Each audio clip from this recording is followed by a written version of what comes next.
आगे बढ़ रहे हैं। पीएम मोदी आज बिहार के दौरे पर जा रहे हैं। पीएम मोदी के दौरे से पहले पटना की सड़कें ऑपरेशन सिंदूर के पोस्टर से पट गई है। संदेश ये कि बीजेपी बिहार के चुनाव में सेना के पराक्रम का सहारा लेगी। लेकिन बिहार में राहुल गांधी पहले से ही जाति जनगणना और आरक्षण की दीवार ढहाने का नारा दे रहे हैं। तो तेजस्वी कह रहे हैं कि अगर नौजवानों को नौकरी चाहिए तो महागठबंधन को वोट देना होगा। इधर प्रशांत किशोर सारी पार्टियों को कटघरे में खड़ा कर रहे हैं। दूसरों के जनाधार में सेंधमारी कर अपनी जमीन तैयार करने की जुगत में जुटे हैं। ऐसे में सवाल है कि बिहार क्या चाहता है, यानी अब की बार किसका होगा बिहार। क्योंकि बची खुची जमीन को भी मिट्टी में मिलाने का समय आ गया है।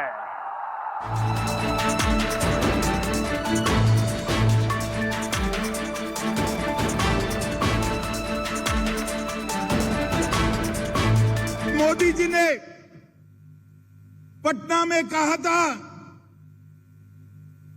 कि कहीं पर भी छिपे हो ढूंढ ढूंढ कर मिट्टी में मिला दिए जाएंगे।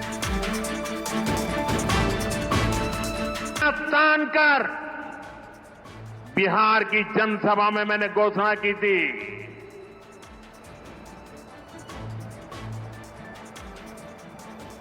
मैं आतंकवाद के ठिकानों को मिट्टी में मिला दूंगा। 3 महीने में तीसरी बार पीएम मोदी पहुंच रहे बिहार। वही बिहार जहां से पीएम मोदी ने पहलगाम आतंकी हमले को लेकर आतंकियों को ललकारा था। वही बिहार जहां से आतंकियों को मिट्टी में मिलाने की शपथ ली थी। वही बिहार जहां से लिए गए संकल्प का जिक्र गुजरात की जनसभाओं से भी किया गया था। तो क्या बिहार में भी पीएम मोदी सेना के शौर्य और ऑपरेशन सिंदूर का ही सहारा लेंगे? निसंदेह सेना के अद्भुत शौर्य पराक्रम और देश का कुशल नेतृत्व ऑपरेशन सिंदूर के दौरान प्रधानमंत्री नरेंद्र मोदी जी ने जिस तरह से किया है, जनता उनका स्वागत करना चाहती है। सड़कों पर वो विहंगम दृश्य भी दिखेगा। बिहार अब श्रम सप्लाई का केंद्र नहीं बना रहना चाहता। ये नहीं कि पूंजी गुजरात में और श्रमिक यहां से, ये नहीं कि पूंजी का संकेंद्रण निवेश गुजरात में और श्रमजीवी यहां से चले, श्रम शक्ति यहां से चले, जनसाधारण यहां से चले, बस बहुत हो गया।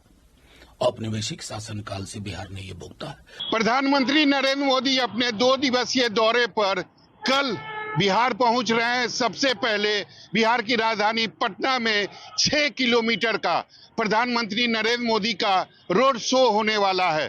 पूरी तैयारी हो चुकी है और यहाँ रोड शो के दौरान सड़क के किनारे जो बैनर और पोस्टर लगाए गए हैं, उससे आप समझिए कि यह रोड शो क्यों रखा गया है।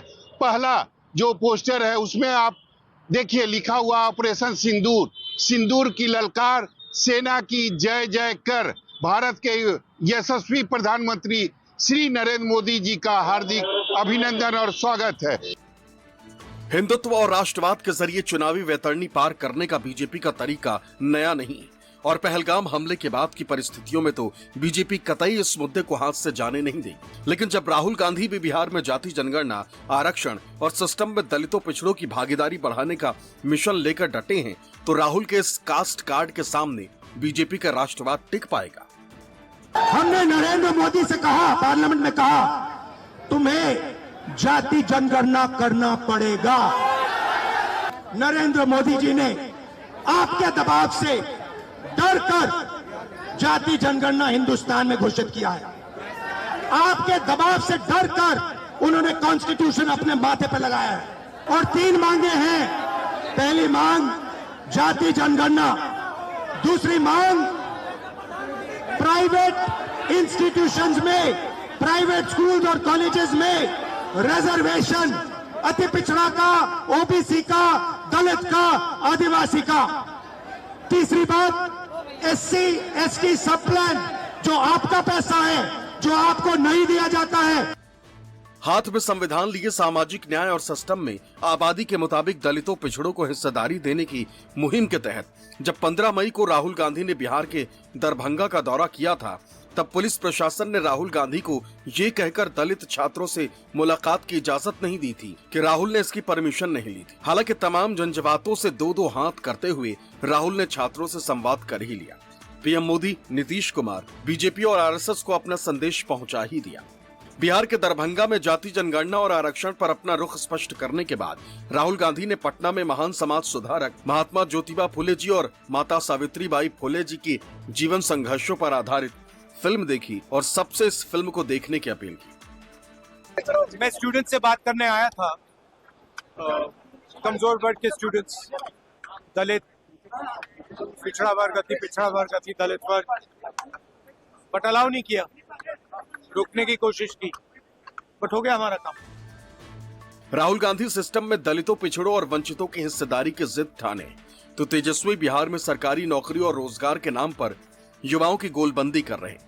तेजस्वी यादव को पता है कि बिहार में सबसे बड़ा मुद्दा बेरोजगारी है और अगर युवाओं को यह भरोसा हो जाएगा कि कोई नेता सबको रोजगार दे सकता है तो फिर उसकी जीत किसी के रोके नहीं रुकेगी।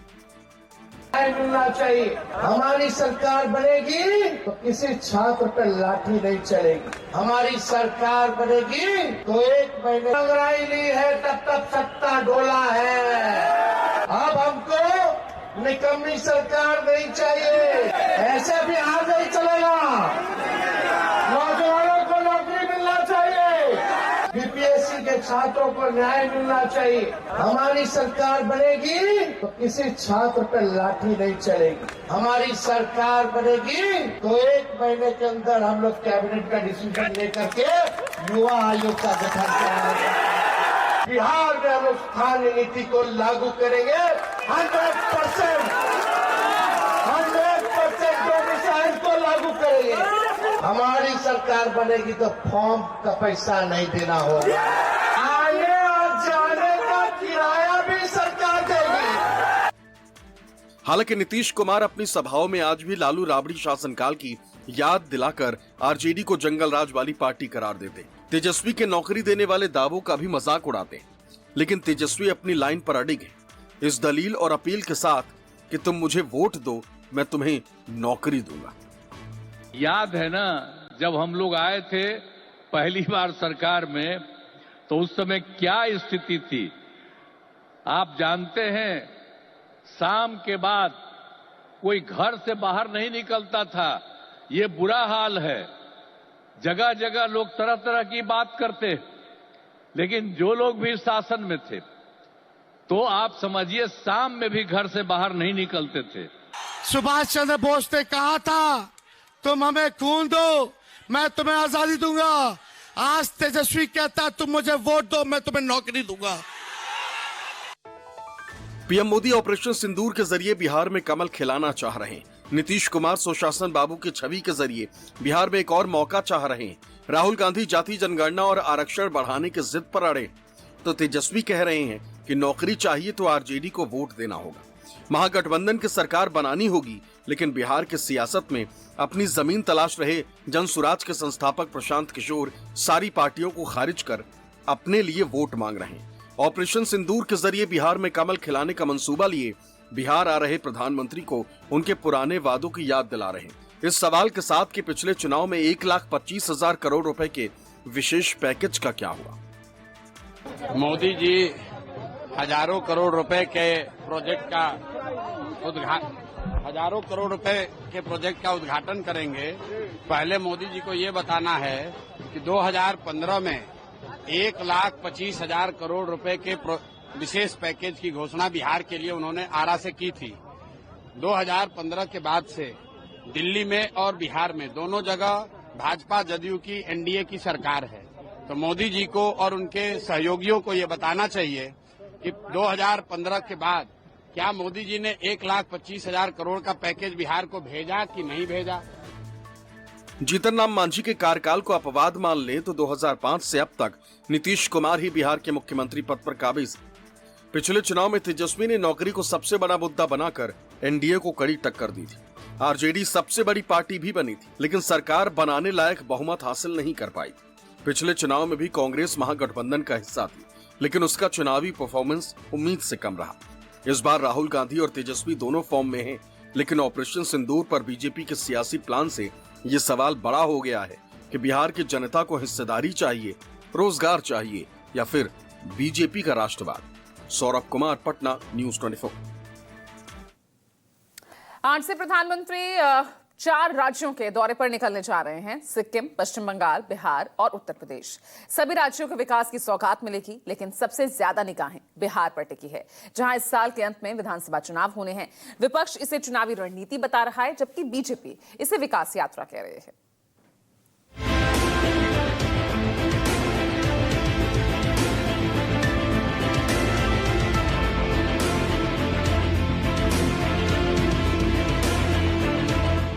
प्रधानमंत्री नरेंद्र मोदी 29 और 30 मई को 4 राज्यों के 2 दिवसीय दौरे पर रहेंगे।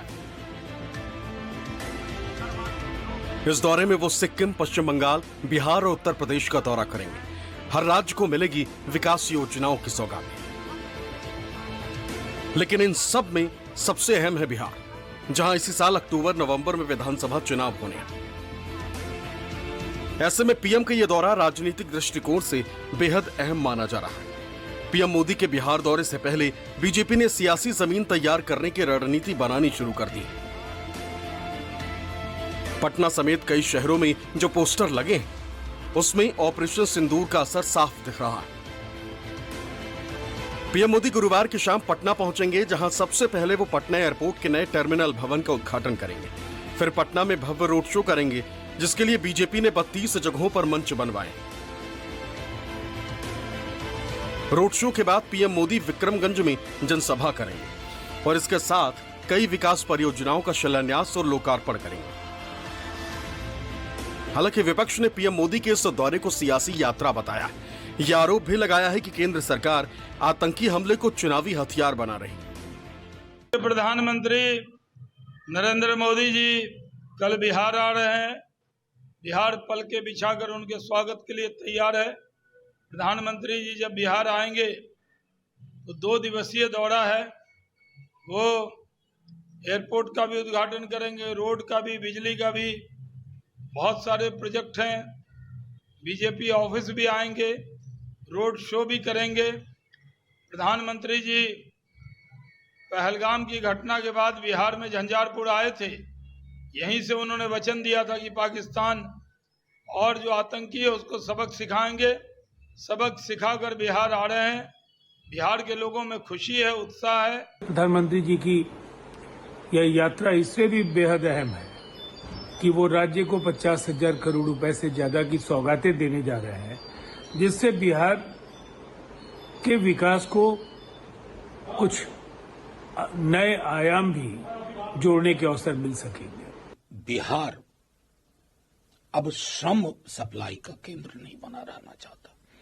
ये नहीं कि पूंजी गुजरात में और श्रमिक यहां से, ये नहीं कि पूंजी का संकेंद्रण, निवेश गुजरात में और श्रमजीवी यहां से चले, श्रम शक्ति यहां से चले, जनसाधारण यहां से चले, बस बहुत हो गया। औपनिवेशिक शासनकाल से बिहार ने ये भुगता है। पीएम मोदी का यह दौरा ऐसे समय में हो रहा है जब बिहार में विधानसभा चुनावों की सरगर्मी शुरू हो चुकी है। ऑपरेशन सिंदूर की पृष्ठभूमि में लगे पोस्टर और बीजेपी का आक्रामक प्रचार स्पष्ट संकेत दे रहे हैं कि पार्टी इस बार राष्ट्रवाद और विकास के मिश्रण से चुनावी जमीन तैयार करना चाहती है। कुमार गौरव, दिल्ली, न्यूज 24।